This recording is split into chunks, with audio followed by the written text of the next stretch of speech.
Okay, I think we can start. A very warm welcome to all of you to this book presentation and panel discussion. I'm really happy to see you here on site despite the really cold weather outside, and also online. We have a live stream, so welcome also to you. A particular welcome goes, of course, to Belachew Gebrewolds, the author of the book Postcolonial African Migration to the West, a mimetic desire for being, that is at the center of this event. My name is Belachew Gebrewolds. I'm here, a senior researcher here at the Austrian Academy of Sciences at the Institute for Urban and Regional Research. And I'm also the co-director of a thematic platform for migration and diversity. And I just want to say a few words about the platform, if you allow me so. This platform aims to further interdisciplinary exchange in migration research, and it aims to transfer migration research into the wider public. We organize several events. One of them is the biannual Austrian Migration Conference, but we also have smaller events here at the Academy, such as this one. And we have a publication series that is called Migration und, that tries to spread migration research into the wider public. So if you're interested in more info in the platform, you find more information online. There's also a mailing list that you can join if you're interested in further events that we are organizing. As I just said, today we are here to focus on Belachew Gebrewolds' book, Postcolonial African Migration to the West. And I'll just say a few words how we proceed. First of all, Belachew will give a very short presentation of his book. This will be followed by a discussion with Rainer Bauboeck. And then we have a roundtable with Miriam Mukalazi and Matthias Czajka and Belachew that will focus more on the policy-making perspective that can be drawn from the book. Before we start, I'll first introduce Belachew and Rainer Bauboeck. So Belachew Gebrewolds is Professor of International Relations and Head of Department of Social Work and Social Policy at the MCI in Innsbruck in Austria. And his main research areas are European-African relations, African politics and conflicts, and migration. And he's got a large number of publications and peer-reviewed articles, monographs and edited volumes, and I'll just name a few. Africa and Fortress Europe, published by Ashgate in 2008, Anatomy of Violence, Ashgate in 2009, Global Security Triangle, Routledge 2013, Understanding Migrant Decisions, Routledge 2018, and Human Trafficking and Exploitation, Routledge 2019. He was a member of the steering committee for the preparation of the UN Global Compact for Regular, Safe and Orderly Migration in the preparatory process in 2017, and a member of the United Nations Economic Commission for Africa Informal Advisory Group on Migration in 2017. So many thanks, Belachew, for being here, and we look forward to your presentation. But before I give you the floor, I'll also introduce Rainer for the discussion. Rainer Bauboeck is a former professor of social and political theory at the European University Institute in Florence, and he's the co-director of the Global Citizenship Observatory, Global CIT. He's still a visiting fellow at the Robert Schuman Center and a corresponding member of the Austrian Academy of Sciences. His research interests are in normative political theory and comparative research on democratic citizenship, in European integration, migration, nationalism, and minority rights. And Rainer has published widely on all of these topics. I just named 2 articles, both published in 2025. The first one is Beyond Myth-Busting, How Engagement with Ethical Dilemmas Can Improve Debates and Policy-Making on Migration. That was published in Ethics and International Affairs and is part of a larger project on the Ethics of Migration Policy Dilemmas, a wonderful project that I really recommend. And then the second one, Evaluating Special Representation of Non-Resident Citizens, Eligibility, Constituency, and Proportionality, published in International Migration, also in 2025. So I now give the floor to Belachew for his presentation, and then the discussion will follow. The floor is yours. So thank you. Thank you, Wiebke, thank you, Rainer, and thank you all. Just kind of a short overview of the book. I'm not going to do into details because we are going to have a discussion afterwards. So as you can see, the book is Postcolonial African Migration to the West, a Mimetic Desire for Being. From the title, you notice that it has a kind of a philosophical, psychological touch, and there is a reason for this. And I'm going to explain what is the reason. And also what is the reason why I start to approach migration from this perspective. As Wiebke mentioned, my first book in 2007, it dealt with African migration in the context of, which is called Fortress Europe. And then when I continued researching, there was something which kept me busy, but this started already a long time before that. And I am originally from Ethiopia, and I tell you this story not because it is my background is so interesting, instead there is something important for my migration research. So 3 reasons that kept me busy to approach migration from this perspective, from this mimetic desire for being, I'm going to explain later on. It was in 1993 that towards the end of 1993, I came to Austria for studies. And we were students, Ethiopian students, before me, after me, all the time, given opportunity to study abroad. There were different universities as destination. European universities, Western universities, non-Western universities. From African side in Nairobi, and mainly Latin American universities in Lima, in Bogota, Sao Paulo. And Western universities were Chicago, London, Rome, Paris, and Innsbruck. And all of us, without exception, all of us before me, after me, all were opting Western universities. And before coming to Austria, to Europe, I asked my colleagues, why are we always choosing Western universities, not Latin American, not African university? Nobody was interested in the question. I said, okay, maybe it is it's not as relevant. Okay, let me forget it. But this question kept me for many years. And then at the end, I came to Innsbruck because I studied philosophy partly, and philosophy in Innsbruck is in the theology a well-known university from this perspective. So I chose this Innsbruck University. And the second reason why I decided to come to research on this topic from this perspective was since I started researching on migration, now and then I used to conduct interviews. And during the interviews, what I observed is when the interview was an official interview, I was getting a different answer than in the informal, for example, when we were having coffee or drinking beer. So it was always a kind of going different direction, not because my method was a wrong method, and instead I noticed that in an official interview, be it qualitative or whatever, people were giving different answers. When we were together, they were giving me different answers. And then I observed also in my neighborhood, because I come from countryside, usually we come together, and how people were talking about migration and also about me. And some people also used to call me a white person. And they said, oh, they are calling me white. Why are they calling me white? Of course, I look like how I look like. Okay? And that was the second reason. And the third one is this one. So while researching for different publications, I collected different data, but also different sayings.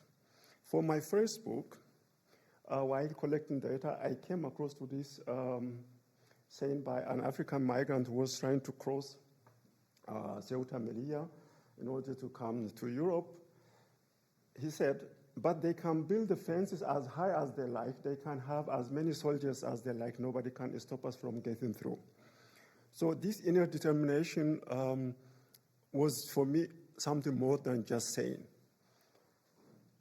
And then the second one from UNDP from 2019, economic motivations closely tied to self-actualization, and the sense that aspiration can only be fulfilled through departure from Africa. And also here, it is not just about migration, but how Africa is perceived. Departure from Africa already has a negative connotation. That means Africa has a negative connotation that you have to depart. At least I interpret it this way. And you become man once you have migrated from Africa Research Bulletin. And what does it mean to become a man? Is there a problem of or identity crisis of man? Or why is this person saying you become a man once you have migrated? So there is something behind just migration. And this from an Italian migration worker for IOM in Ghana. He said, in many countries throughout West Africa, migration seems to have replaced the ancient rite of passage into adulthood. The pressure comes from all angles. They have to migrate if they want to be. This existential saying, migro ergo sum, I migrate, therefore I am. So these are things, to mention some of them, I found interesting, especially against the background of what I experienced in 1993 before coming to Europe, to Austria. So these were three reasons. And I was asking myself, am I the only one who is maybe keeping himself busy with this idea, migration, but not only migration, but also in general, in the general context, how Africans perceive, especially colonized people, but also non-colonized people, because Ethiopia was not colonized, even if Italians see it differently. Ethiopia sees as a non-colonized country. Is it different in the Ethiopian case? Many Ethiopians, of course, are very proud not to have been colonized, but the paradigm is the same. Whether colonized or not colonized, the paradigm is the same. You are dominated. And then I was looking for answers for the question that kept me busy since 1993. When I came to Austria, I was looking for maybe some literature which explain what kept me busy. My more or less civil Bible is Frantz Fanon. Frantz Fanon from Martinique. In his book, a black person, Martinique's colony of France. In 1958, this book was written, Black Skin, White Masks. And when I got his book, when I came to Austria, I said, oh, that is what I'm looking for. And I read it out, even if you can read by yourself. The black man entering France changed because for him the metropole is the Holy of Holies. He changed not only because that is where his knowledge of Montesquieu, Rousseau, and Voltaire comes from, but also because that is where his doctors, his departmental superiors, and innumerable little potentates come from.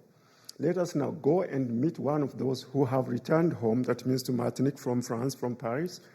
The new returnee, as soon as he sets foot on the island, asserts himself, he answers only in French, often no longer understands Creole.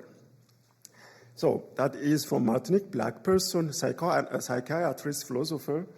And I was looking also for other people, Africans especially, whether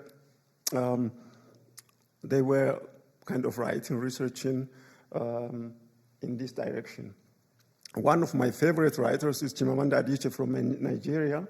This young woman wrote in her book Americana, which is a fiction, but which combines kind of fiction, love stories, as well as colonialism and the dominance, Western dominance. She says the following: the West, would not understand why people who were raised well-fed and watered but mired in dissatisfaction, conditioned from birth to look towards somewhere else, eternally convinced that real lives happen in that somewhere else, were now resolved to do dangerous things, illegal things, so as to leave, none of them is starving or raped or from burned villages. In my migration research, I don't question the relevance of material dimension, that means poverty, climate change, and conflict. I don't deny this. My approach is not to say this is not relevant.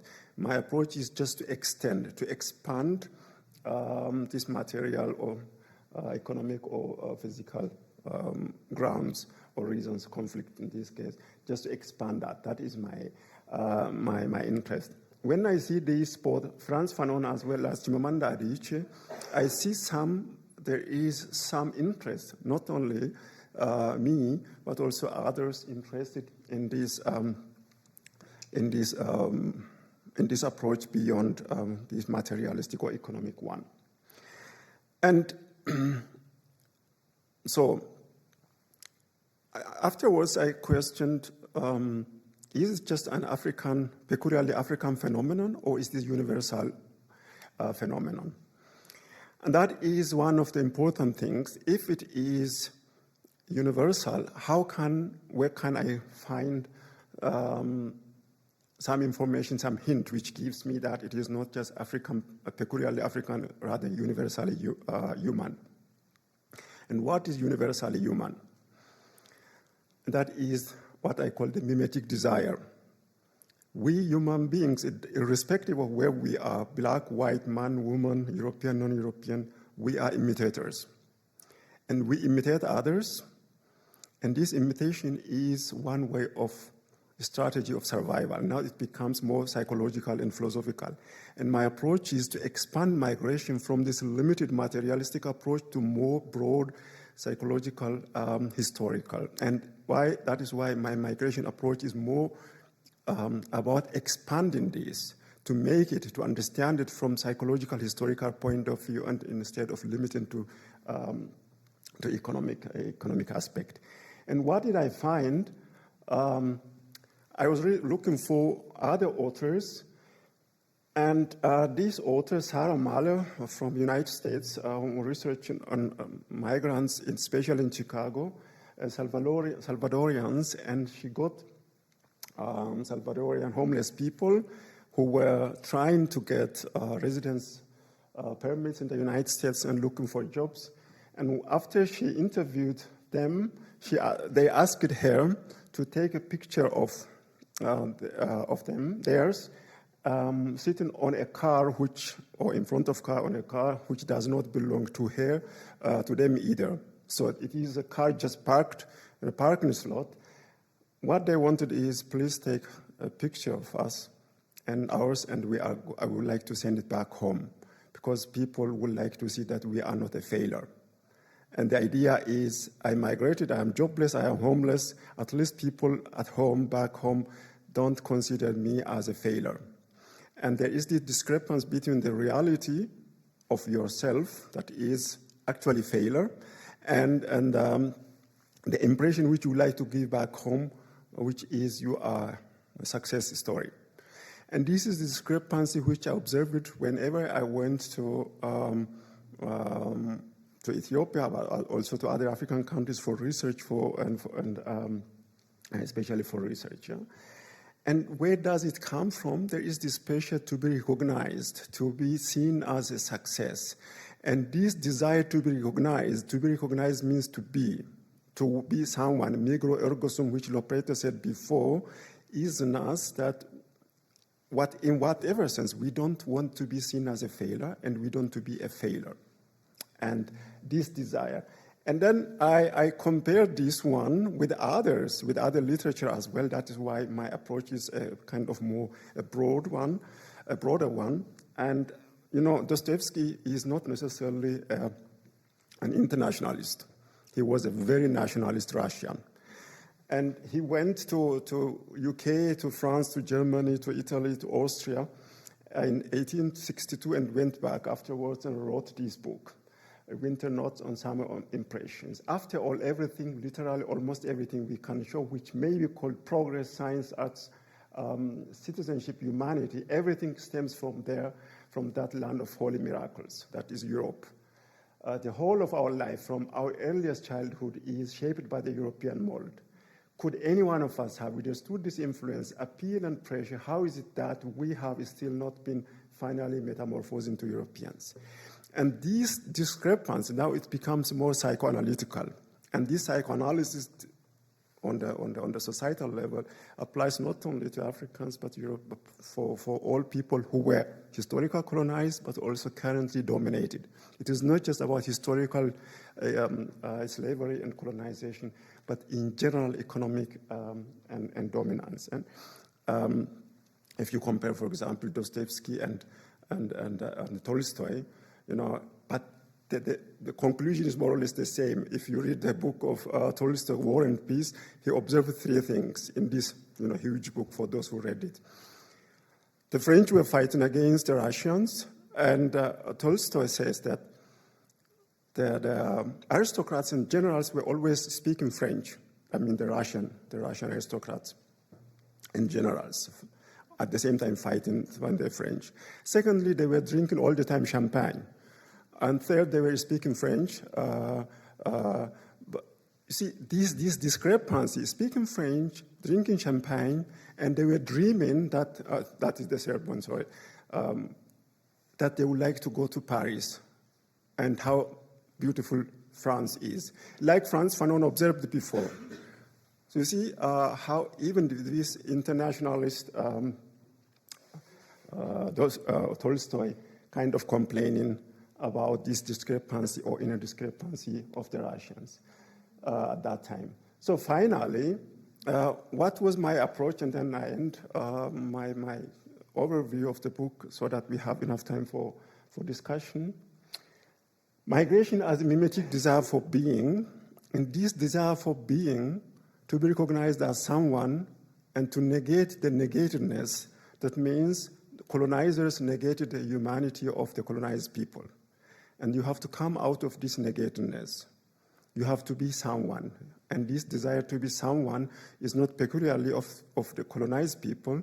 If you start with thousands of years of history, of European history, and that's why usually I start with Homer's, the Iliad of Homer, and I don't want to go into details of Homer. There you find all those secrets, how human behavior is. And since the time of Homer, which is 1300 years before Christ, until now, nothing has changed our human behavior. And here, what I try to analyze migration in a broader context, not in a limited economic context, is to understand migration to the West as a colonial conditio humana, also in the historical, psychological, than mere physical, materialistic context. Historical psychological means that the colonization and psychological dehumanization. Physical means it is not just about movement from A to B. Even those people who have not migrated, they are migrant internally because they would like to be someone. Even if you don't leave your country of origin, you can be mentally migrant because you are desiring to be someone else in reality you are. So, and therefore, we have to expand these approaches. And what did I do here? I tried to include decolonial psychology, psychoanalysis, and non-African and African literature. Chimamanda Adichie from Nigeria, I mentioned before, Wole Soyinka, Chinua Achebe, Gurna from all those three from Nigeria, Gurna from Tanzania, Wationgo from Kenya. These authors have helped me a lot, but also non-Western literature, which helped me to understand migration in a broader context, in a psychological, historical one. These three pictures are, for me, symptomatic. This is Ceuta Melilla on the left, down left, which is a Spanish fence on the, on the exclave on the Moroccan territory geographically. And in the middle, African migrants kind of rejoicing after they overcame this barbed wire, dangerous fence. And it is ironical, you are sitting on the barbed wire and you are rejoicing. That is, for me, very symptomatic. That means your borders they will be overcome because I have the desire to be, and you cannot deny my being. And this is an innate and internal, very strong desire to be someone else. You cannot limit me. As we know it in German, this Entgrenzung. Because border is Grenze, there is this there's to end Grenzung, and to overcome this. Who has the power to build fences? It is always the powerful, the rich, the colonizer. And we will overcome this. That is the citation which I started at the beginning. And this last one, it is one of, ironically, one of the best pictures. These people, Africans, arrived at the Tenerife, and the white people are boarding the ferries because they are free, and the others are sitting because they are not free to move. They have to be down, and there is a police keeping them. Please, you have to sit. You have to stay down. That is something symbolical. And this is a situation as a dominated, colonized person you would never accept, because you have to entgrenzen. And also from Latin, as we know, this definition, finire, that means who is defining. You define something, not in the epistemological sense, but also you put a limit around this thing, because this is the limit which you are not allowed to live. So that is the main message of my book. Maybe many things are not clear, which I just very briefly explained, and now it is time for, I hope, for some discussion. Thank you.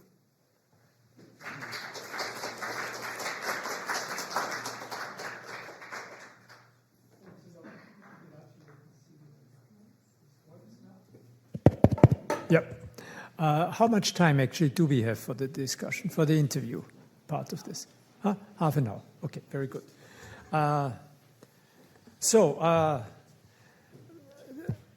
may have wondered, listening to Belachew right now, what is the content of this book?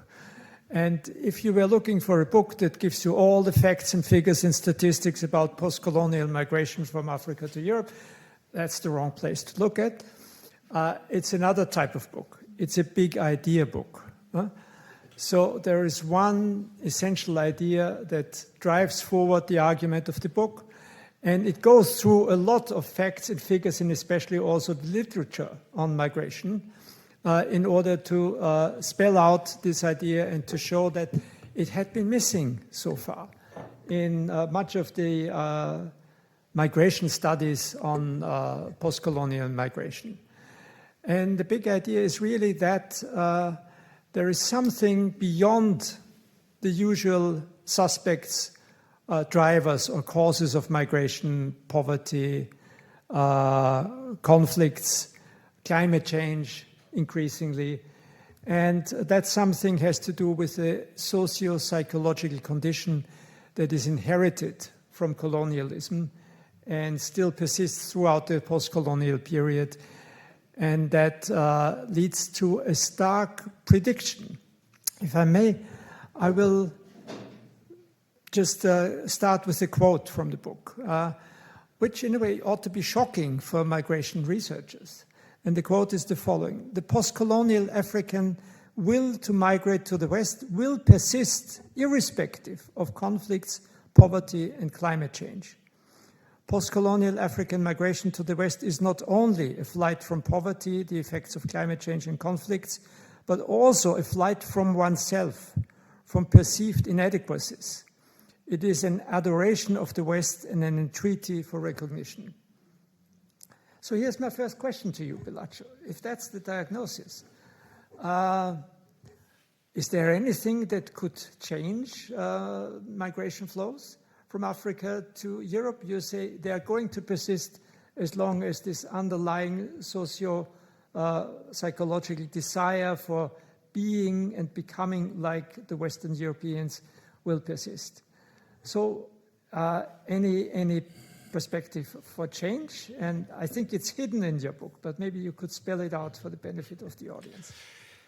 Yes, that is, thank you, Rainer, for this question. That is the main message of my book. As long as, now again, from the psychological and psychoanalytical, from philosophical point of view, as long as we are striving for recognition by others, they will know an end. It will continue. And that applies not only to Africans, but to all human beings.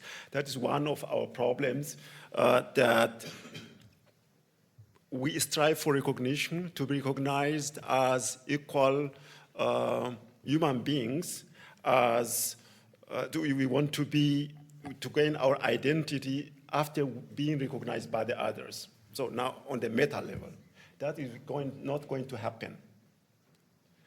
And the will not to recognize others is there. And through migration, through achieving these goals or acquiring wealth, you will not be recognized. The one whom you are asking to recognize you will cease to exist once he recognizes you as equal. And there is this fear of equality. The person whom you are requesting to recognize me as equal will never recognize you as equal because he stops to be someone special. And the only thing for Africans or for recognized people is to accept themselves not as superior, instead as free individuals, as free human beings, not requesting this recognition from others. And this is the beginning of our identity, the beginning of pride in oneself, by going to the West, by acquiring what West owns, Western goods, Western lifestyles, Western aesthetical products. And what happens many times is if you like more white, it is you are a better human being. If you consume Western goods, you are a better human being. There is this desire to be a bit as Western as possible. Of course, you do not admit that because it is, if you admit this, you are kind of, it is shameful. Therefore, my strategy will be different. It is, the first step is to step back and say, my being does not depend on others to recognize me, and instead to accept myself as who I am. And this type of migration, which tries to imitate the colonizer in different forms, in aesthetics, in material goods, in living together, and paradoxically, the person you hate, in this case the colonizer, is at the same time your model. And this model does not want this recognition, and therefore the only thing what you have to do is, not because you are kind of disappointed, instead, I am who I am, because of my culture, my background, because how I look like, and I accept with pride myself. And that is the only thing which stops indeed this kind of migration. I am not denying the other, this materialistic approach or the material approach. I'm not denying that. To stop this one is the only thing is to accept oneself with dignity and with pride. That is the only thing which can stop. Mm-hmm. Thanks a lot. I have to say, as an old-fashioned Enlightenment liberal, I'm slightly shocked by the initial diagnosis that you have that the one from whom you ask recognition, which is the Western or European, can never grant it because the price for granting that recognition would be abandoning their own status, which depends on inequality and in the end on racism. So that is, of course, shocking for somebody who believes this is what we ought to strive for, that also on the other side of that recognition relation, racism and hierarchy is overcome on the European side. And that's something that's maybe a question I will ask a little bit later on.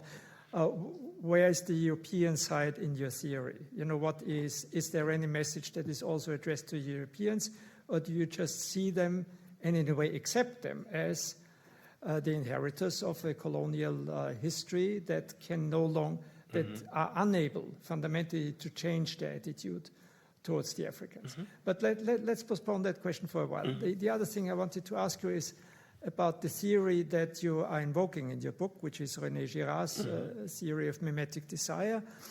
And that's a question I cannot refrain from asking, because I have to say I'm largely ignorant of René Girard, as many others probably in this room are.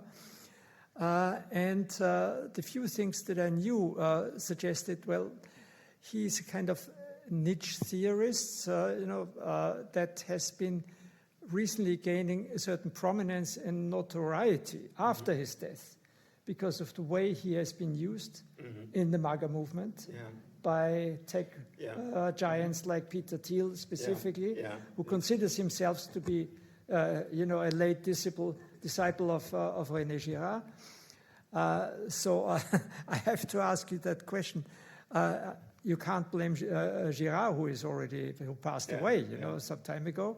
But is there something in the theory that makes it possible to pull it in completely different directions? And there is also the accusation towards Girard, as towards many other theorists of that kind, who are deep philosophical thinkers, that it's a theory of everything, and therefore maybe it doesn't explain anything. So what's your answer why you use that kind of theory? You see, the thing is, many times people who don't understand really a theory, they abuse it, misuse a theory. And when I read René Girard, first thing I was looking for other literature which René Girard was referring to. And there is a lot. That's when I started this mimetic desire to study this. This started with different literature. I started with Cervantes' Don Quixote. I started with Shakespeare, especially the Midsummer Night Dream. I continued with Goethe's the Sorrows of Young Werther. And I went even before that to the Iliad, which I mentioned before. And Dostoevsky is, for me, one of the eye-openers. When I read all those things, and what I recognized is what René Girard is saying is already there. It is not just René Girard inventing something. It is already there. He took ideas from these authors. And first thing. The second thing is I was looking for also African thinkers. Do they have something similar, which the authors I mentioned, René Girard, who analyzed this, are the African authors. That's why I went through, especially post-colonial writers, African writers like Wat Yongo from Kenya, Gurna from Tanzania, Chimamanda Adichie from Nigeria, Wole Soyinka and Chinua Achebe, Nigeria. All those, in different forms, they were raising the same issue. And it is not René Girard who invented, maybe he used the term mimetic theory, coming from Greek word, but he did not invent this desire to imitate others. This is from the beginning. By the way, if you take Eric Fromm, also from this American psychologist, Jewish American psychologist Eric Fromm, who exactly, and I mean philosophers, I compare different. Of course, in the case of Hegel, it goes to some extent in one direction. Also, you can compare Nietzsche and others. Yeah? You find in all these authors that there is this issue. The thing is not because, of course, Thiel, it is a very unfortunate case. But to answer your question, it is not René Girard who invented the idea, maybe the term, but the concept has existed since thousands of years. Yeah. I was just wondering whether the thing that attracted Thiel is the apocalyptic features that may be embedded in the theory, because if one of the things that flow from the theory is that mimetic desire is part of the human condition, and the paradox is the more equal people become, the more they will fight for their differences, and the potential for conflict becomes greater. So if you close the gaps that you talk about in a later part of the book, the resource gap, the knowledge gap and the recognition gap, and the recognition gap, then that doesn't give rise to hope that there will be an end to conflict. On the contrary, it might exacerbate the conflict. So as you already said before, your conclusion is African societies have to invest into gaining self-respect and into self-governing institutions of their own, and disconnect from that mimetic desire. But the theory itself predicts in a way that that's almost a hopeless endeavor, doesn't it? I mean, awareness, that is the first thing I would say. The paradoxical thing is, if poor people in a desperate situation would do these things, I can understand. But what you cannot understand, I cannot understand, is rich people politicians who are the best imitators of the West. African politicians are the best imitators. What they consume, what kind of life they lead, buying houses in the West, making vacations in the West, going to medical doctors in the West, prime ministers, presidents, they are the best examples of mimetic desire because they have internalized this inferiority, but they don't admit it. I mean, from material point of view, they don't lack anything. They have everything what they need. But this, I would say figuratively, this whiteness, and please not take literally, this whiteness is missing. And you will never achieve this whiteness, and it is also not desirable to achieve, understand? You have to be proud of yourself, proud not in the sense, in the negative sense. There is no need to be white. You do not need cosmetic products to bleach your skin. Understand? Why should I? And why are many presidents, I don't want to mention their names, they have 20 cars coming from Germany. Yeah. They are living a luxurious life, and they are blaming all the time the West for this and that. You know, that is the paradoxical, from psychoanalytical paradoxical situation. You blame the West all the time, colonizers, exploiters, and etc., but you are consuming all the Western products. If West is so evil, I am not defending the West. Just detach yourself, but you cannot detach since you are a desiring or imitating being. And this is a kind of incongruent behavior, and because we don't lack this kind, we don't have this kind of self-confidence, I would say. So that leads me to another question I had when reading your book, that wasn't there an earlier period, when during the fight for independence, for ending colonialism and early African nation building, when there were a lot of important thinkers and also political figures around who had the same kind of idea, that you had to fight for negritude and for Pan-Africanism and self-respect that would no longer imitate the former colonizer, but build African societies on African traditions. These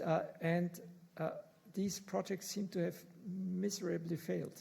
If you look at the state of African societies today, the ideology is probably still there somewhere buried, but it doesn't seem to be politically powerful enough to lead to reform in African societies. So, go ahead. Yeah, there was also paradoxical behavior from starting with the liberation time. Many African political elites, they idealize the African way of life, African culture. And I have been arguing all the time, there is no African culture, there are cultures in Africa. There is no European culture, there are cultures in Europe. But what Africans did was, Africa is a communitarian culture, therefore we can implement communism. That was ridiculous. There are many countries, many African countries that, let us implement socialism and communism, because no, I grew up in my village, which is very communitarian, not out of, it is not because essentially communitarian, it is out of necessity. You need your neighbor in order to survive. What I observed is those who kind of established a better way of life, became independent, who became wealthier, they distanced themselves this kind of traditional, local, very centered, and culturally centered mentality, and started to become also individualistic. The more they became economically independent, they also developed this individualism, which usually we blame on the West. And my idea is all human beings are potentially capitalist. It doesn't matter whether they're Africans or Europeans. My student, there is one student of mine here who is maybe laughing now. This is one, be it in Tanzania, be it in Ethiopia, be it in different kinds of countries, they idealized African culture as essentially communitarian. I completely disagree with this. It is not essentially communitarian, it is out of necessity communitarian. And this changes depending on the situation where you are. The second thing also on the academic level, what I observed was one example. In 1975, there was a philosophers conference in Addis Ababa in Ethiopia. From all African countries, philosophers came together. What they did was, the main question, which was directed by a Canadian Jesuit philosopher, to find African philosophy. And their argument was, let us write a book, and they wrote a book in 1994, which is called African Philosophy. For me, it was, sorry to say, a ridiculous approach. You don't need to prove to the West there is African philosophy. And the book from A to Z is always talking about how to prove African philosophy. You don't need, this drive to prove is already an inferiority complex. I don't need to prove to the West that I have this or that. And then it was last year in Rome, a conference, I tried to address this issue, Africa Economic Network. Why do we need to prove to the West that we have a philosophy? And again, unfortunately, nobody understood me why I'm raising this question. And we have to overcome this desire to prove, desire to imitate, desire to be equal. And because you mentioned one thing, whether I address the Western thing, or the West, or only Africa, of course I addressed also this one. The West is building fences higher and higher, and this is already, on the one hand, to show that you are outside, but still I need you. I need an outsider. If there is no outsider, I don't know who I am. What I don't need from the Western perspective is not the existence of the other, but its presence. The presence means I don't need the others to be too near to me, but I need them to exist somewhere so that I know I am better than they are. And if there is no outsider, if there is no enemy, unfortunately, we do not know who we are. The existence of the enemy is not what we do not need, but its presence, which is there, when it is too near.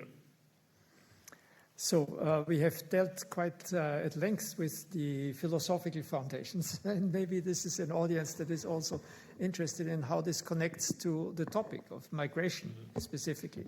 And migration studies. Right after our conversation, we will have another panel that focuses then really on what the current research in migration studies says on post-colonial migration from Africa, mainly to Europe. But let me also raise the question whether you see some connections that could be further explored. So the old models of the mechanistic models, if you want, or hydraulic models of migration that just follows from wage differentials or demographic pressure are no longer much in vogue in migration studies. The current model, as I see it, that is probably most advanced and most widely endorsed is the aspirations capabilities approach, that Heinde Haas and Matthias and others have been developing, and Jürgen Carling and others. And it basically says that in order to understand migration, you need to look at the subjective factors that you are emphasizing in your theory, which has a lot to do with aspirations and how they are formed. But you also need to look at capabilities, to move, to realize your aspirations, right? And they can be either constraints or enabling, right? Now, I was wondering, maybe your mimetic desire to be or of being could be part of a theory that tries to explain and understand migration aspirations in Africa. I don't see a fundamental contradiction here. Yeah. But maybe what you need to add to this still in order to explain and understand real migration flows, and they're rising and ebbing in different ways, we also need to look at capabilities, right? Yeah. Which are present in your book, but maybe not fully integrated into the theory because you want to overcome an approach that only looks at the material constraints. Yeah, thank you. That is a very important point. Indirectly, people are already going into this direction through capability approach. They are going to this direction of the psychological dimension.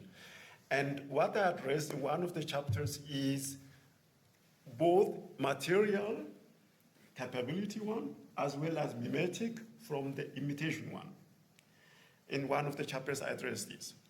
The three gaps which reduce through migration is, the first is the liberty gap. That means decades ago, almost no woman used to migrate. In between, because of equality of women increasingly and the freedom of women also to migrate, there is this decreasing liberty gap between men and women, therefore enabling women to migrate, young women to migrate from the capability point of view. The second is the resource gap, decreasing resource gap. Women are increasingly owning resources in comparison, for example, with 10 years ago, 20 years ago, 30 years ago. And again, this from the capability point of view, women are able to migrate, at least in comparison. They are more mobile than they used to be a long time ago. And the third one is also from the knowledge point of view. Increasing knowledge, that means education, epistemological point of view, is also enabling, again, from the capability point of view within African society. But also, in general, in migration, there is this decreasing gap between North and South. People are, I mean, in relative terms, Africans or many sending countries are poor, but in absolute terms, Africans are getting richer. That means there is more money than it used to be maybe 10, 20 years ago. People can afford. They have access to more mobile phones, internet, laptops, and etc. This is enabling. And also people are being educated more because they can know where is profitable to go, what are the dangers on the way, on the transit, at the destination, what kind of opportunities I would have from employment perspective. So again, this is a capability point. That is what I addressed in one of the chapters. I mean, of course, there is a potential to expand it, but it is perfectly mimetic as well as perfectly a capability component. I think we'll have one last question to finish right on time for the half hour, yes. And I announced it already previously. You know, yours is very much a story from the African perspective and trying to understand why Africans desperately want to move against all the odds, against all the risks to the West to become like the former colonizers. But of course, as we all know, migration is always an equation with two sides to it. And there is the side of the West to it too, that in your book appears to be a little bit static. You know, there is, they erect the fences, the barriers to migration, and the barriers will be overcome because overcoming them is part of the initiation ritual that gives young male migrants from Africa status in their home countries.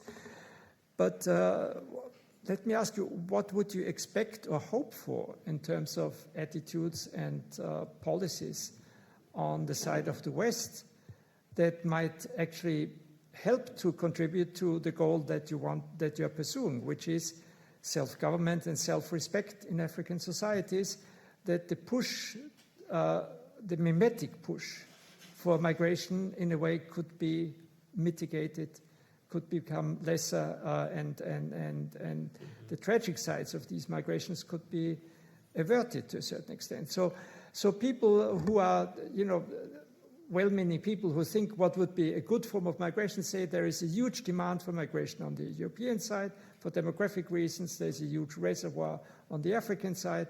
And if we manage to do this in a regular fashion rather than irregular fashion, it may be beneficial for Africa as well as for Europe. But is that naive from your perspective? Because A, the West will never adopt such a beneficial attitude. Yeah. And B, if it adopted it, would it do anything with regard, would it contribute to building African self-respect? Or would it actually be detrimental? Yes, it's interesting that you raise this issue. You know, we don't have a problem of facts. We have a lot of research on migration, There is figure, there is data, there is statistics about how beneficial migration would be for countries of destination. So we have enough of that. It is not lack of knowledge a problem. It is, again, it is more psychological, it becomes for me. The other is coming. The other is a foreigner, looks different religion, different culture, etc. There is this fear of the different. So I don't think that we are going to solve this problem just by telling that it is going to be beneficial economically as a destination. Of course, we know that. Economists have been telling us for decades that, or sociologists telling us, migration researchers telling us how beneficial it would be. But the people are not receptive. They are not receptive because the difference is coming too near. And as I said before, the difference coming too near is something not that much accepted because I am going to lose my difference. I am going to be equal. Of course, no one is writing on the policy level, we don't want to be equal with others, but it is hidden in each one of us. And at the end, during elections, we know what is going to be the outcome. So rationality is not always there. The second thing is this regular migration thing. Many times I say, this is actually a waste of time. Through regular migration, you will never decrease. You will never decrease illegal migration. Who is going to come regularly? It is educated people already in a better position, and they are going to come. And those who are in a difficult situation, they will come anyway, because they don't see any chance for them. Of course, maybe it is good to sell at the destination to say, oh, through regular migration we reduce it.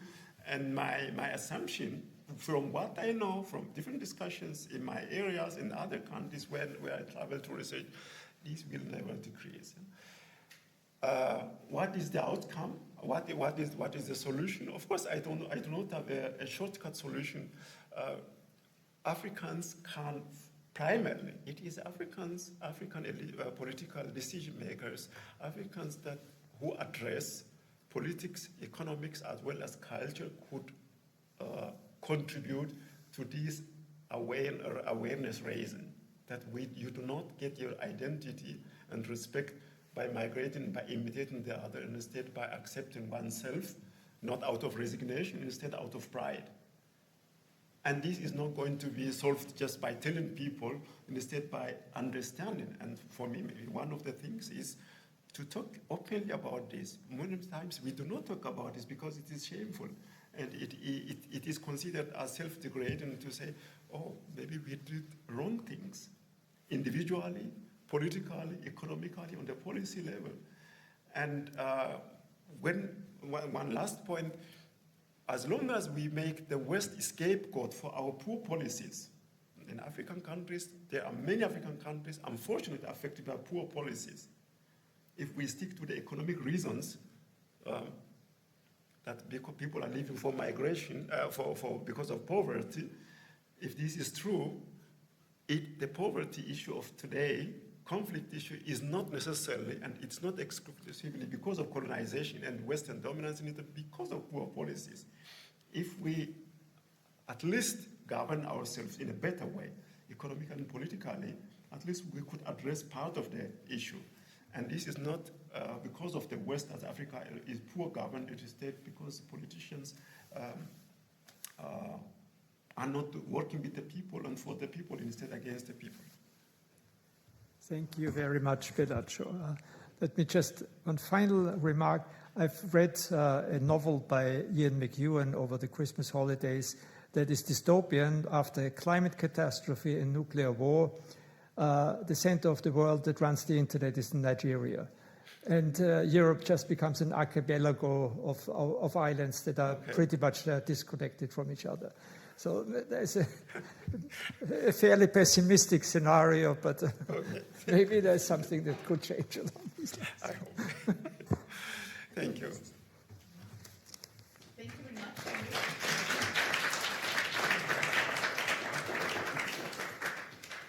So how shall we see? You come to the front, yeah. Yeah, I think we have more space.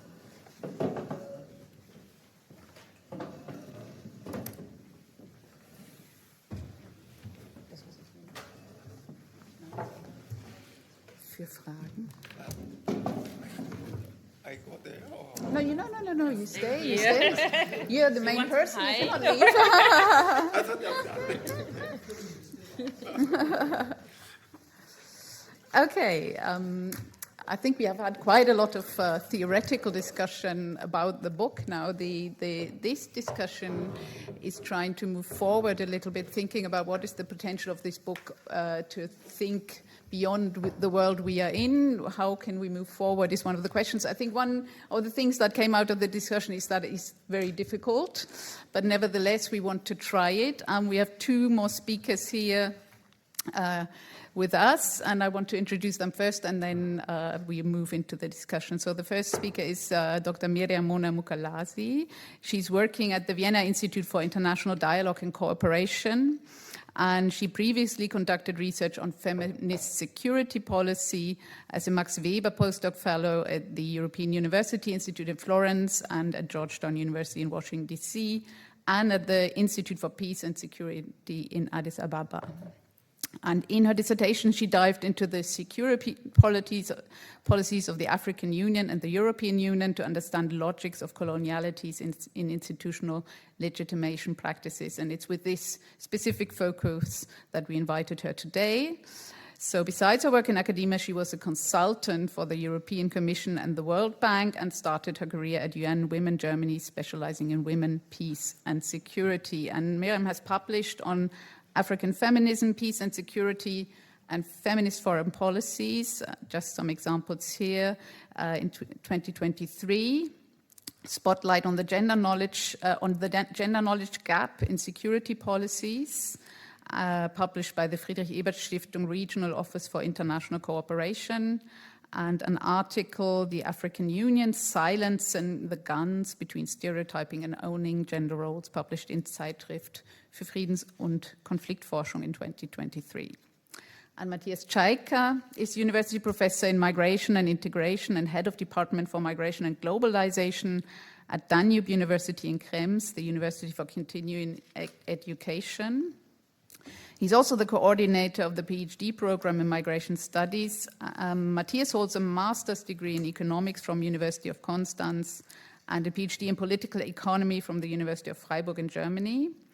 And his main research interests are international migration, globalization, development, poverty and inequality, relative deprivation, aspirations and migration decision-making, migration policy formation, policy impact evaluation, labor migration, asylum and refugees. And this migration and integration perspective is the one that he will bring into the discussion. Again, two publications on the many topics. There's so many publications to mention, but two out of the many are the first one, Migration Aspirations and Their Realization, a configurational driver analysis of 26 African and Asian research areas, published in Comparative Migration Studies last year, and Categorical and Spatial Interlinkages within the European Migration Policy Mix, published in European Union Politics in 2024.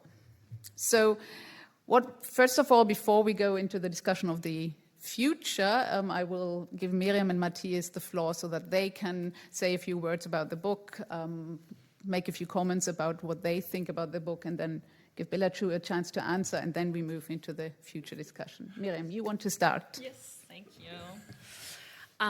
First of all, thank you so much for the invitation and also for the first part, which was really interesting. I've already written down so many questions, so I hope I can stick to the timeline. So first of all, thank you so much for the book. I think the book is really important when it comes to also shifting our paradigms on what we also think, what is migration or what is not, just really in general.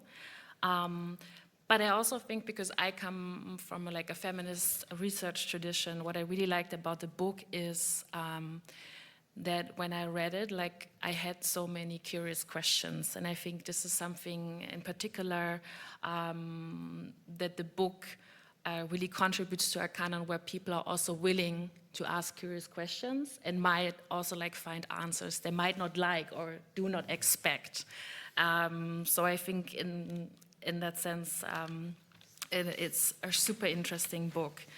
And then also, what I really liked is, at first when I read the title, I was like, okay, I feel like maybe these two things, how do they go together? Like the desire for being, and then there's post-colonial African migration. Like, what is this about? Again, like, I feel like even with the title and then also with the introduction, you're really picking up like the interests of people to know more about that topic. Being said that I'm coming from a feminist research tradition, at first when I saw the title was like, okay, maybe we can even argue, is it post-colonial or colonial? I guess you get that question all the time.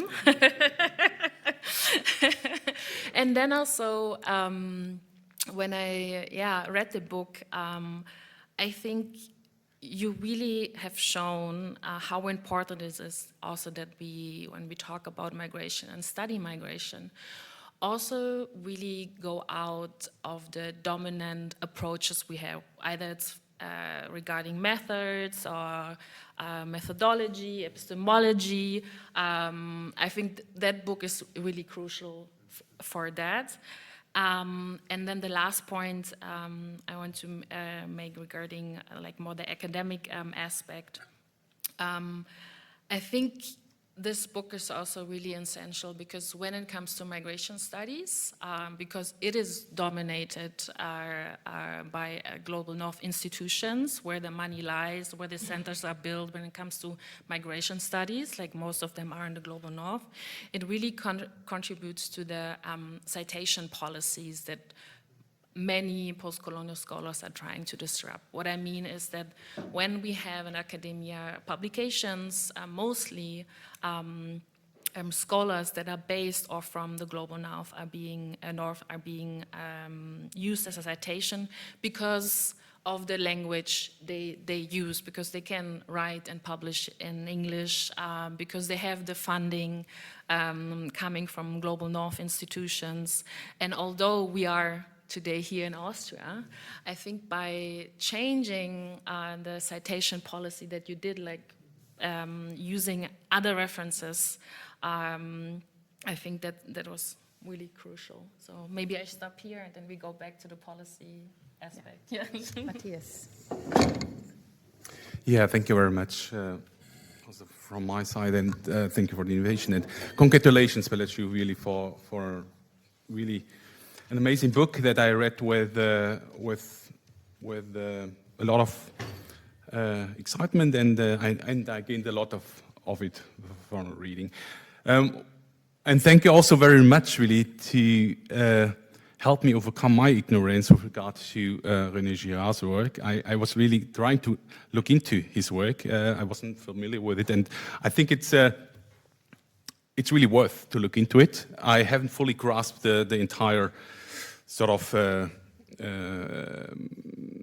the possibilities of that theory, this mimetic theory with regard to migration. But I think you offer really one way to use it in our understanding of migration processes, and I find, to some extent, very convincingly.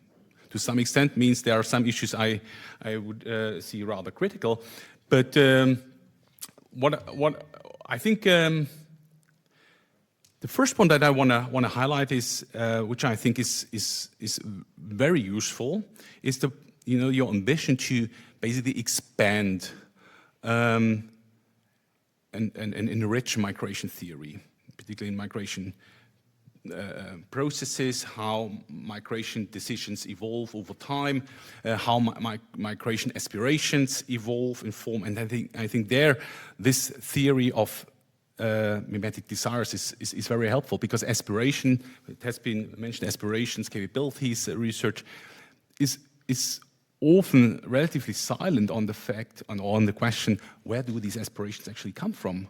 We try to measure it. We ask people, do you want to migrate within the next year or 5 years or whatever? Do you plan to migrate? Do you prepare to migrate? There are very different terms that are used in surveys, for instance. But we still struggle to understand where do they actually come from when they're saying something like, yes, I would like to migrate. Obviously, you're saying in surveys, they mentioned then, I want to migrate for economic reasons, for social reasons and other reasons that are often then listed, right, and feed into some sort of conceptual framework, which we often frame as a push-pull model. So factors on the push side and on the pull side, and all these together sort of produce a certain outcome, either with regards to migration yes or migration no. So I think there your theoretic approach really contributes something in helping our understanding where do aspirations come from. They come from a deep-sitting desire to be someone else, right? So we can take this as a hypothesis also, right? Because we hardly can test it empirically. That's an epistemological challenge, really. So we may accept it, yeah, but it's pretty hard to validate it or falsify it, right, if you like. So we take it as a kind of a conceptual addition or contribution, and I think it is helpful. Another point I want to make is there are worldwide surveys trying to grasp the extent of or the prevalence of aspirations. So Gallup World Poll does that, for example. Yes, we know that. So on average of world population, so between 30 and 50% of world population, at least of the young population between 18 and 39, aspires to migrate. Measured, usually, or asked, do you have plans, or do you want to migrate within the next 5 years? I think that's the wording of that question. So, and obviously this aspiration to migrate varies a lot globally. It's highest for West Africa. There's countries like Senegal, Ghana and other countries, they're about 60% of the young population says, yes, we would like to migrate within the next 5 years. And in other contexts, it's much lower, right? When they are asked, people are asked in different contexts, right? Do you take active steps towards migration? This number drops significantly. It's below 10%. Right? And if more concretely people are asked, do you plan within the next couple of months to migrate, then it's even lower, right? And what we know is Africa has more or less the lowest out-migration or emigration rate across the globe, right? It's about 1.9% of the African population that lives abroad.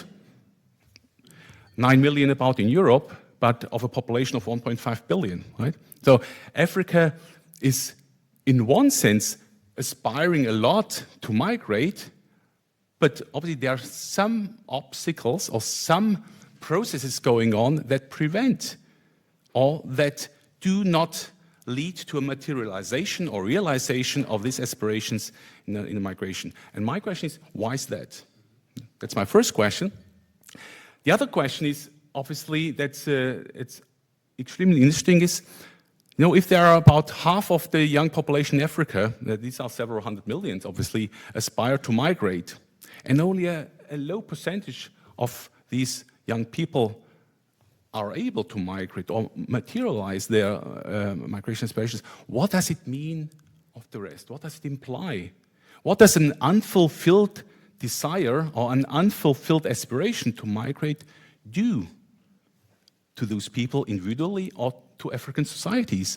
When you make this plea, and I really appreciate the way you engage with the topic, this combination of an academic approach, but also in reading your book really highlights it's very close to your heart, what's going on in Africa, right?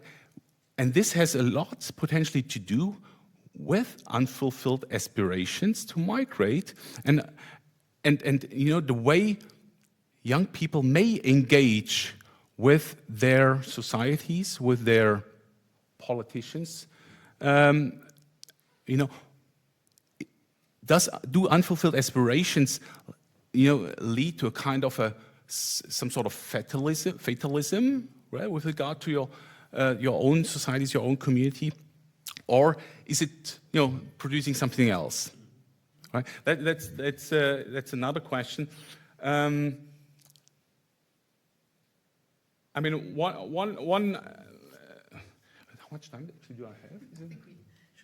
We should stop here? Okay, I would have a few more points, but that's fine. We can follow up later on. Yes, thank you. Thank you thank you to both of you. I used this term metaphorical migration in my book now and then. The metaphorical migration, I mean that migration is not always in the post or decolonial context. It's not necessarily about moving from A to B for whatever reason, but to be someone else without moving physically. So that is what this metaphorical migration have been talking about. That is because of these historical relationships between the dominant and the dominated. Yeah? The dominated try to become someone else in the face of this dominant history, this kind of suppressed desire to migrate, but it cannot be materialized for whatever reasons. Now this leads me to your question, Matthias, your first question. Why less Africans migrate? There are different researches, from Pew Research, from Gallup, from others, also from quantitative point of view, or from Africa, Afrobarometer. They publish regularly on migration and on other issues, democracy, etc. Interesting thing is those who are really affected by poverty, very strongly affected by poverty, they do not migrate, they do not consider to migrate because from the capability point of view, as Rainer mentioned before, there are resources lacking from material point of view as well as from the knowledge gap point of which I try to address in one of the chapters here. And if I compare my childhood, I grew up in the countryside. When I was a young boy in my village, I never thought about migrating. There was a school, the primary school, which is about 1 hour far from our home. And there was a missionary school. And I was not thinking about that. I was not confronted with this idea of migration. And when I compare young people in my village nowadays with my time, young people in my village, even if the school is, of course, still as far as during my time, young people are now willing, much frequently, they express their desire to migrate than during my time. Because they have more knowledge now. They know about destinations. They know about possibilities. They have even more resources than we used to have when I was a young boy. So that is one thing. And that, I think, different researchers in Ethiopia, I think at Addis Ababa University, there are some colleagues, I don't know whether you are familiar with Fana and etc., with others. They have been researching a lot. And what they bring nowadays is different also from the data point of view than during my time. Yeah? So that means there is knowledge, there is resources, there is information. And there are also young people are free to decide. When I was a young boy, I was not free to decide whatever. First, we have to discuss in the family. And now young people, be it women or girls or boys, they can decide much more alone or freely than we used to decide during my young age at that time. So why less Africans migrate, less young Africans migrate? One of the reasons, I mean, I did not analyze, I did not research intra-African migration. So I have to admit here, my approach is rather out of Africa migration in the post-colonial context. But as far as I know, that is one of the reasons that why less people migrate is because if there are no resources, there is no money. These young people do not migrate, but the desire to migrate is still there. And this leads me to your second question. Yeah? And what happens to those people who are willing to migrate, but they are not able to migrate? What we can observe is if you do not migrate, you kind of import the way of life. And whenever I go to Ethiopia, but also to other countries, what I see is that what you dress, what you consume, has become more European. And Chimamanda Adichie, this Nigerian young woman who mentions in this Americana book, she said, one of the protagonists in this fiction goes to Nigeria, in Lagos, in a restaurant, and he orders potato. And the restaurant says, no, we don't serve potatoes. We serve only French fries. And she says that is modernity. To eat potatoes is primitive. And French fries are a symbol of modernity. And this is why I say migration is metaphorical. It is not only movement from A to B. If you don't migrate for whatever reasons, if there are no resources, at least you import the way of life. And when I was, last example, and then I stopped, when I was a young boy, because we did not have enough money to buy, trousers. So we have only shorts. So shorts were just symbol of, poverty. And whenever I go now, and I see many people, especially who went abroad and go on vacation, they go around with shorts. I think, but they can't afford to buy a trouser. No. But why are they wearing a short? For us, this short is a symbol of poverty. And these young people coming from Europe, they are bringing the way of life, the European way of life. So here, this is the metaphorical migration which I'm talking about. At least either you go there, you try to imitate and ask the white West to recognize me, but you will never be recognized out of psychological reasons. And you go back and show to the people at origin that you are a black European, a black white person, paradoxical. You are black, but at least white. You are white since you are living in the West. This paradoxical situation, and that is where it becomes psychoanalytical. This deep-rooted, denied desire, and you have to deny because you have to deny it.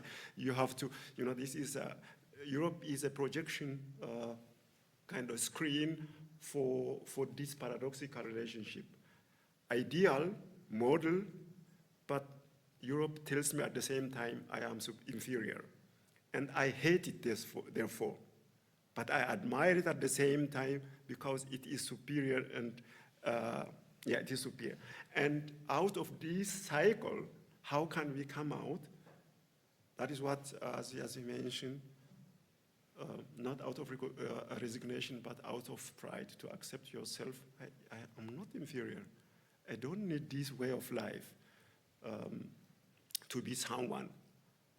And the desire for being means to overcome, to overcome desire for being is accept oneself as one is. I hope I could address your questions. Sure.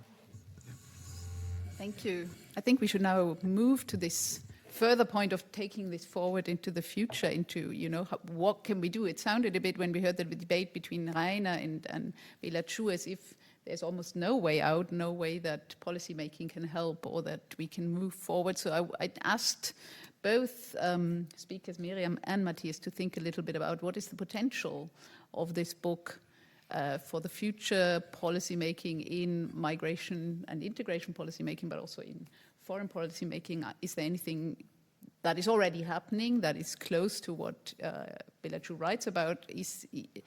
Or are there ideas you could think about that you can move forward? So I think we start with you, Matthias, this time. Have you found any potential in the book where you feel, this is a way to move forward? Yes and no, I should say. Yes,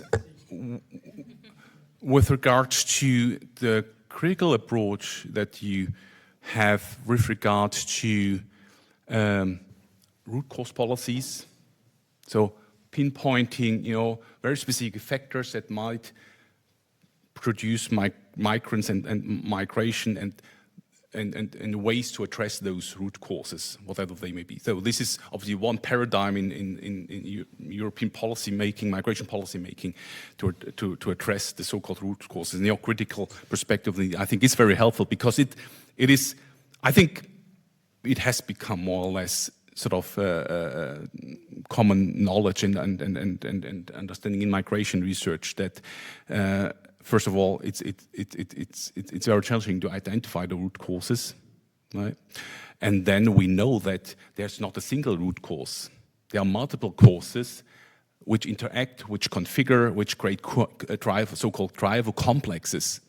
And I want to make that point also, because that refers also to your more global or holistic or universal approach, which makes this theory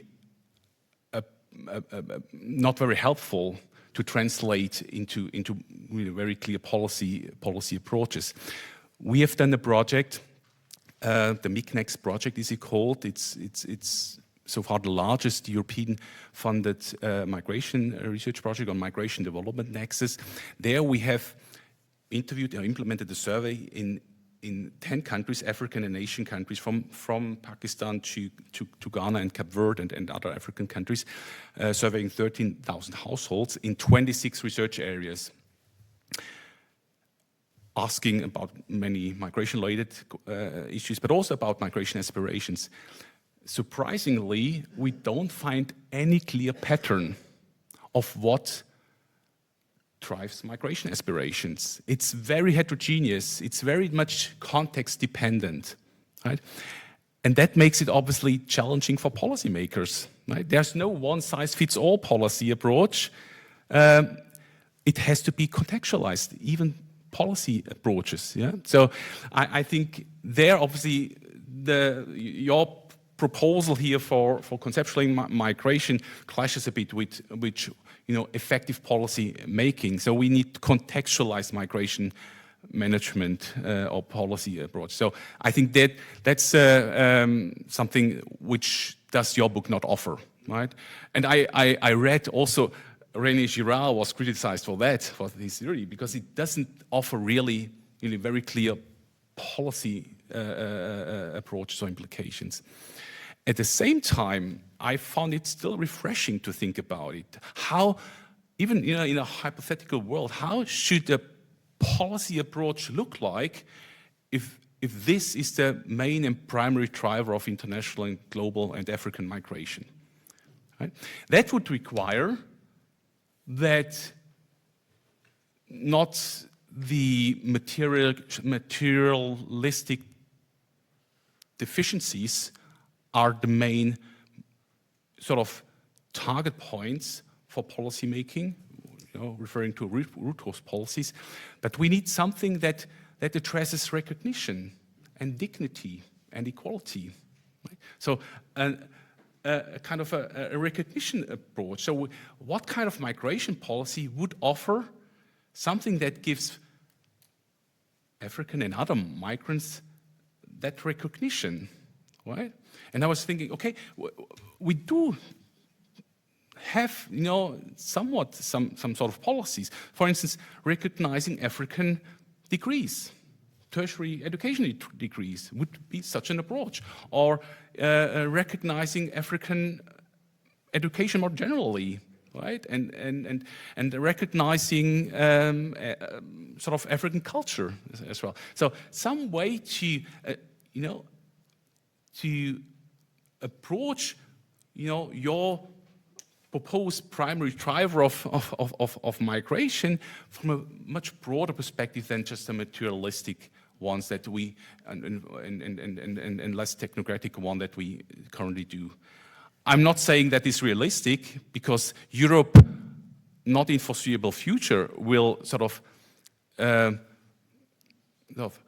voluntarily remove itself from this privileged position, right, and offer sort of equal opportunities to all migrants. But in a hypothetical world, it's worth to think about this, and I think that's something I think to sort of all from a policymaking side to to identify, in what areas could at least to some extent, we think beyond existing schemes and frames of policy making.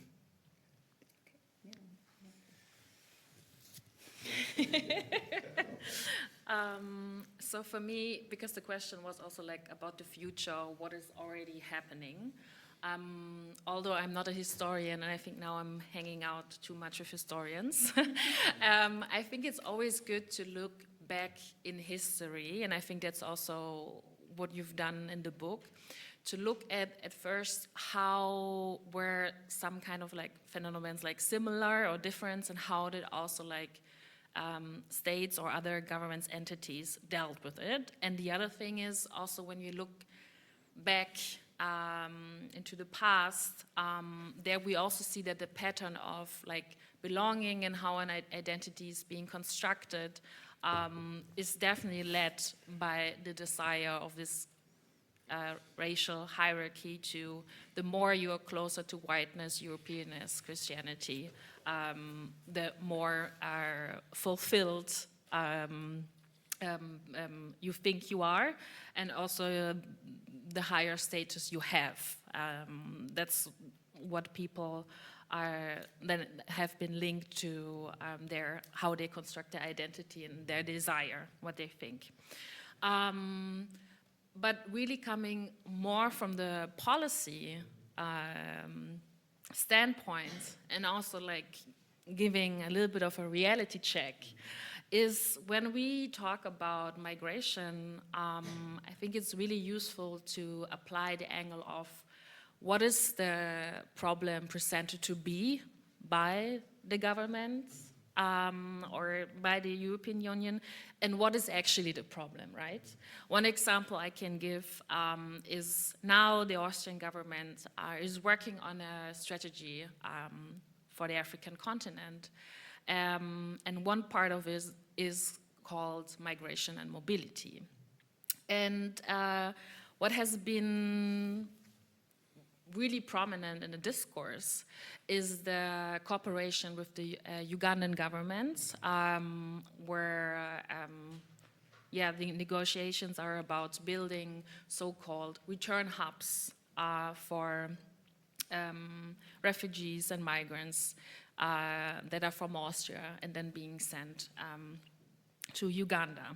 And why I'm saying that is because also we should not only ask like what is the problem presented to be, but also for whom is it a problem, right? And I think that's the most crucial part when we talk about migration policies, because when we look at who's like actually applying and designing these policies, it's between governments, and who is usually like in the government, it's the elites, and that's also where your criticism comes in.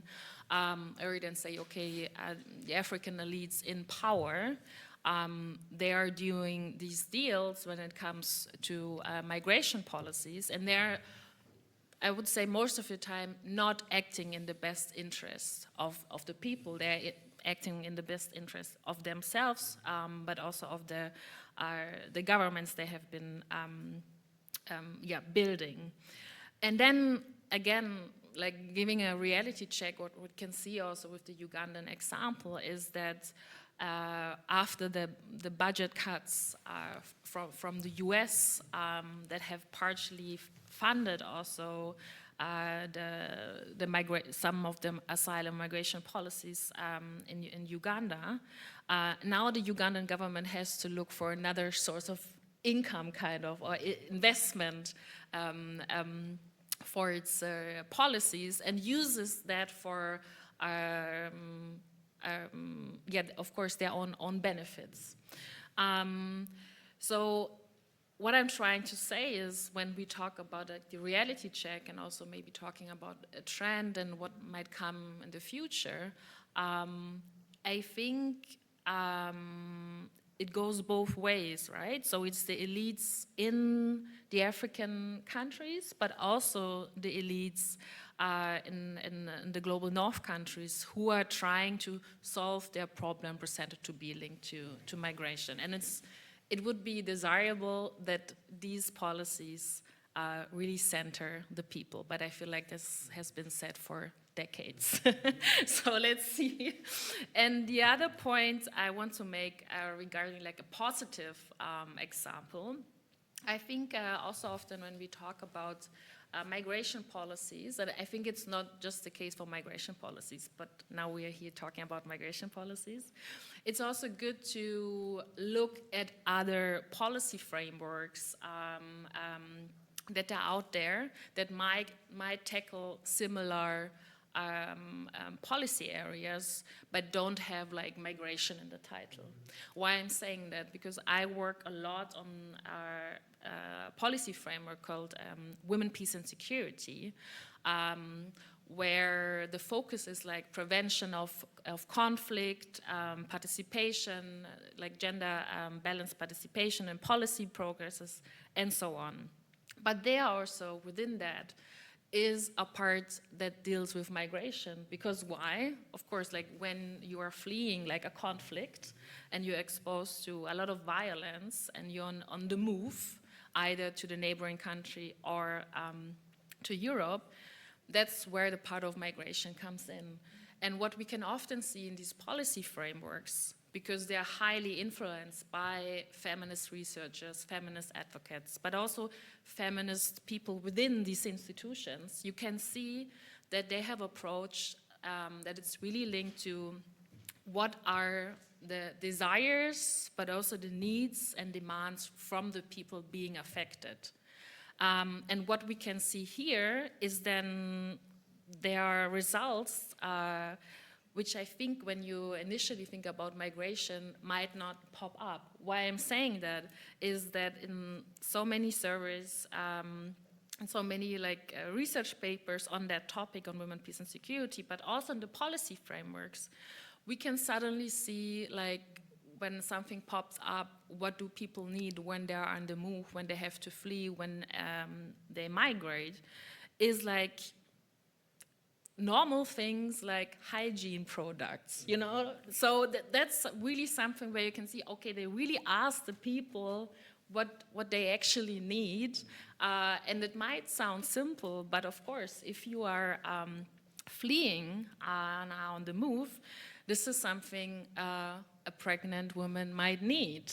And I think that's something we should engage more already now, but in the future, to link the so-called smaller things of what people actually want and need to the bigger ones. So yeah, that's all from my side. Yeah, I think, thank you so much. Very, very briefly, especially your point I see as a comment, isn't it, Miriam, mainly? That is how I saw it. Regarding the policy relevance, maybe one thing to say what Matthias also raised. You know, my book mainly is about a new theoretical approach, and it's not primarily about policy making, but it's still one thing what I directly or indirectly in different chapters which I address is, it is by our nature, it is easier to analyze objects outside of us than ourselves. My analysis is to understand both Africans as well as Europeans, to understand ourselves. Why are we doing what we are doing? Once we understood this, maybe we can make also policy suggestions. But, you know, as Goethe said, it is those people who cannot rule themselves rule others, and they dominate the whole world. And because it is, as an individual, to admit, to work on myself, to understand myself, what am I doing, is much difficult than to govern a whole country, the whole country. And that is what we are seeing nowadays, also politically. And what I hope to contribute in this is to understand our decision-making process, to understand ourselves. Once we have understood this, we could understand also why are we not letting in people, since it is rational from economic point of view, just to let them in and work so that we have health services well kind of provided by migrants. but we analyze and always objects outside of ourselves. But we do not want to touch ourselves because it is more painful. And this mimetic desire for being, and this applies not only to Africans or post-colonial Africans, to all human beings. And I'm not the first one, and I am not going to compare myself with great, for me, like the thinkers I mentioned before, they are the prophets. They are our prophets like Homer, like Shakespeare. They are the real prophets who understood human beings, Dostoevsky, etc. They are telling us these things, but we ignore them because it is so painful to accept this. If we understood them, we would have prevented most of the conflicts, most of exploitation of people, colonization, slavery would have not happened if we understood, I would say, these prophets. Yeah. And that how is relevant to your question? It is very relevant in the sense that for policy, first we have to understand ourselves. And maybe from the policy point of view, still one thing to imagine is, let us detach migration policy from economic policy. If we see economic cooperation in order to prevent migration, and of course, you know all those things, it is not going to work. But if we see economic policy, economic cooperation as advantageous for both sides, if we would listen to our economists who tell us all the time, we would make right decisions. But psychologically, we are not there. Because we need this other who is coming too near is a threat. And we don't overcome this problem, even if we know that it is rational. And we human beings are not rational. And that is difficult to accept that we are not rational. We are always pursued by this fear of the other. And unless we overcome this, many people can make suggestions, rational economic suggestions. You will never implement them because you have not overcome the first problem. The first problem is here, not outside. That is what moves me in this book. Thank you so much. I think it's high time that we open to the floor. Are there any questions, any comments from the audience? Also online, you can ask questions as well. Yeah, there's a microphone coming.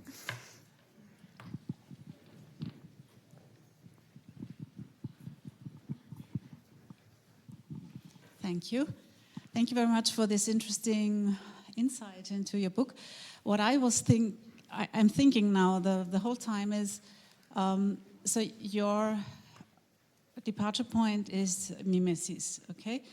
And you said it's universal, it's a universal humanitarian feature, and probably that's true. And I thought of Japanese people, for example, or South Korean, Chinese.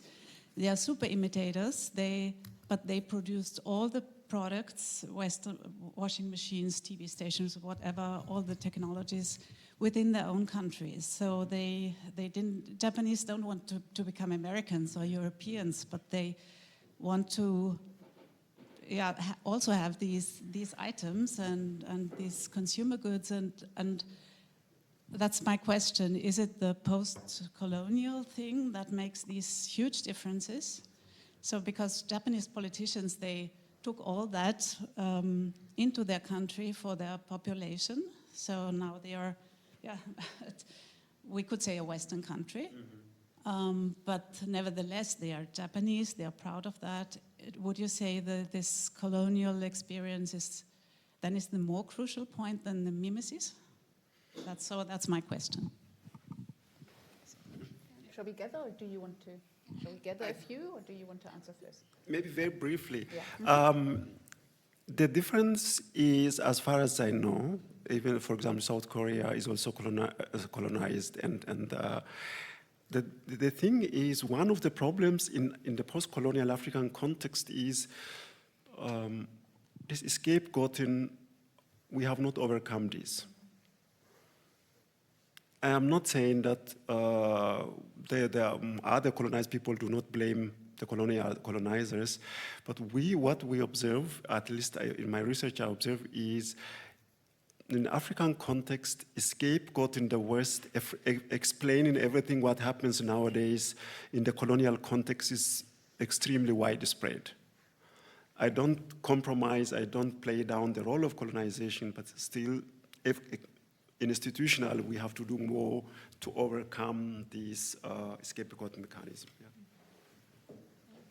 Thank you for the presentation. I really is quite inspired. And I agreed with Matthias said that maybe it's time to emphasize the degree. Maybe we should recognize the degree of African universities. And for me, what that reminds me is maybe it's also a time to for African countries or non-African countries to shift the focus of our historical books for peers or university, because from my experience, I come from China, I found that the world history is all about, start from Europe, it's all about European history. We don't know much about what happens in Latin America, what happened in Africa. So for young people, when we think about to go abroad or even study abroad, the first country come up with either United States or European countries. So I think maybe it's time. I think it's very important nowadays for Africa studies to explore more about, to bring more knowledge to African education system, to tell them that our history, our culture is very valuable.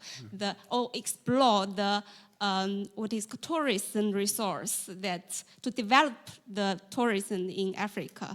That, as you said, the politicians will not just, when they get rich, they not always think about to go to the West, but to African countries or Asian countries. That is my insight. Thank you. Shall we gather a few and then? Yes. Yeah. Go ahead and then. Thank you. I want to come back to the book itself, the desire for being Western. Do you think, in the context of migration, do you think we can discuss it on a continental level, or must we go down to the different countries, to the regions, to the different social strata? Maybe similar what Matthias was referring to, have the local context. Because, for example, I'm working now a little bit with the Somali community in Austria, which is the largest one according to citizenship, and I don't have the feeling. They have a strong desire to become Western. But that's the first question. The second one, you said African elites are buying, or politicians buying Western cars. Maybe the main question is, why they didn't follow industrial policy to produce African cars? At the moment, they have no alternative. And the last point, do you think that it's a positive development, also in the context, desire to be African, that African elite and politicians became very, let's say, proud and have a bigger self-esteem after the beginning of this century, because they're not only dealing with the European, but also with other partners, they have alternatives. So the self-consciousness seems to be growing. Do you think it's a positive development? Okay, I think we take an answer first. I think there is also one more question. Yeah, there. you okay? Yeah. Okay. I think one more question would be fine. Thank you very much. My question is also to Belachew and the book. I have to admit I haven't read the book. I was just listening. And I felt some fascination of you, maybe I'm wrong, to explain the strong desire of migration. You were not only talking about desire, but a very strong desire, quoting these first quotes on the first slide where people say we have to overcome the borders. And this strong desire is something which I'm also thinking about. But being a very traditional migration researcher, I'm very much focused on economic interpretations. And I have found a very interesting theoretical approach when doing a research project on migrants in the Western Balkans, and the question, why don't they stay there? And even if they could get access to asylum, etc. And when the interviews were coming up, we saw there were two main arguments. One was a very strong economic argument. Well, we don't earn enough to send the remittances which are expected from us. And the second one was, I have invested so much. And now we're coming to my argument. I found then a lot of theory on the so-called sunken cost fallacy. So you could explain a lot of what is happening in migration with actually with behavioral economics, showing that people who have invested very much into something it's very hard to convince them to stop investing. You see it on the stock market, you see it in this betting industry, but you also see it in your private life. So you really have to get some incentive to step back and reconsider that you have lost. And so for me, the question is not anything what you are explaining with mimetic desire something which has to do with sunken costs, simply an individual reaction on sunken costs. What was the last word? Sunken costs, meaning that people who have invested a lot into something, it's very hard for you to stop because you have the feeling, okay, I have failed. Okay. And isn't this failure what you are talking about not something which has to do with mimetic desire, but simply can be explained economically as being a very traditional political scientist thinking in economic terms by simply existing economic theory? Okay, I think now we take a few answers because... Yes, thank you,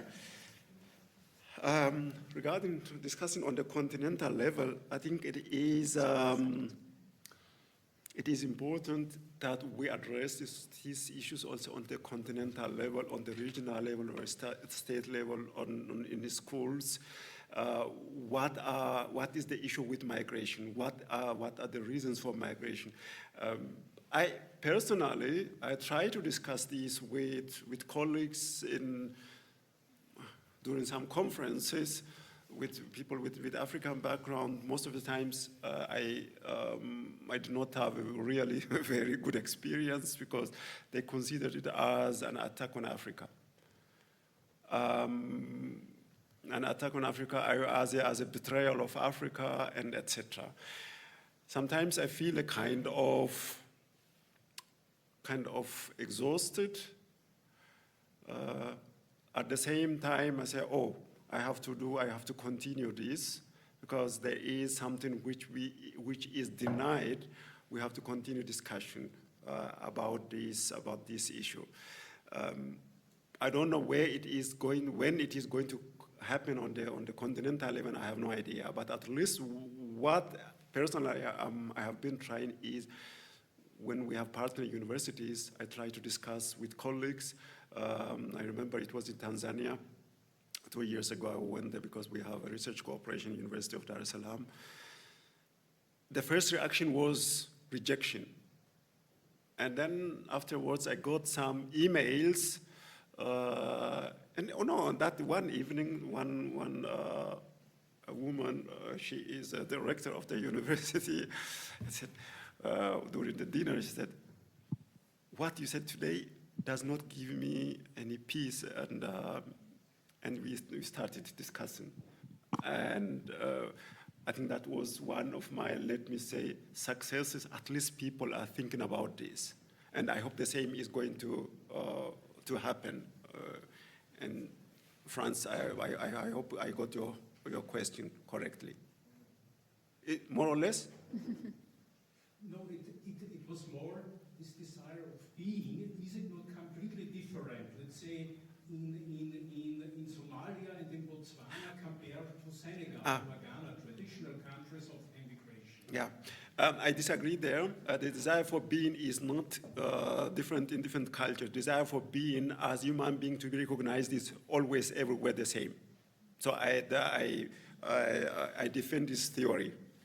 The desire, because otherwise African being is different from European being. There is no African being, there is no European being. There is a human being, human way of being. I am in this sense a universalist. I am not a kind of localist. So Africa is different, Europe is different. No, Africans are human beings, Europeans are human beings. The desire to be as human being is universal. At least that is my theoretical approach. Self-consciousness in Africa is rising. It is not something new. Since independence, self-consciousness has been rising, and to defend African identity was already there. But the thing is, on the one hand, this rising self-consciousness, at the same time, this dependence, this imitating the outsider, my ideal, my model, which I have kind of a paradoxical relationship to this is still there. In spite of this rising self-consciousness, already 50 years ago, 60 years ago, which started. There is back and forth in this case, I would say. As it is not something linear, and if everything is going in one direction, there is back and forth. So I'm not very much kind of optimistic in this sense, oh, self-consciousness in Africa is rising. And we see this, the way of life, the goods that are being consumed. For example, when I see two products, and many times in Ethiopia, I talk to many people. When it is something is made in Germany, made in Austria, or made in China, as they would say, they would go for made in Austria or made in Germany and not made in China, because they say, oh, what the Chinese products are not as good as the European. It is also the same thing. If it is something made in Ethiopia, no one is going to buy first. They are going to buy made in Austria or made in Germany, because we have internalized this. European products are better products. And that's what I many times observe. So I am kind of not very sure this African rising self-consciousness. And that is what I many times observe. For example, there are roads built by local people, by the Chinese, by the Europeans. And what they say is, these European roads are better, because Spain built roads in Ethiopia. They said the Spanish roads are better than roads built by other people, non-European. So there is this kind of, I would say, inferiority complex still. Investing in migration and failure, yes, of course, people are investing a lot. I know from my own neighborhood how much money they are accumulating to send someone. And neighbors, relatives, they are collecting money, selling houses, selling animals, and this person is under pressure. He has to be successful, and now also increasingly she also has to be successful. And that is psychological pressure, economic pressure. And I mean, I could have told you many stories, personal stories, not my own. Instead, many people told me, asked me this and that. There are a lot of examples, and this is not just economic issue, but psychological issue. I completely agree with what you are saying. Yeah. Thank you very much. I think we should stop here. We have still time to discuss further over dinner and drinks. Well, dinner is exaggerated, but so you're all welcome to join us. Thank you very much, Belachew, for the presentation of the book, for the discussion. Thank you very much, Miriam, Matthias, Rainer. Thank you for organizing it. And the drinks are over there, so just go through that door and you'll find drinks and something to eat. Some snacks. Dinner is there. Thank you so much. Yeah.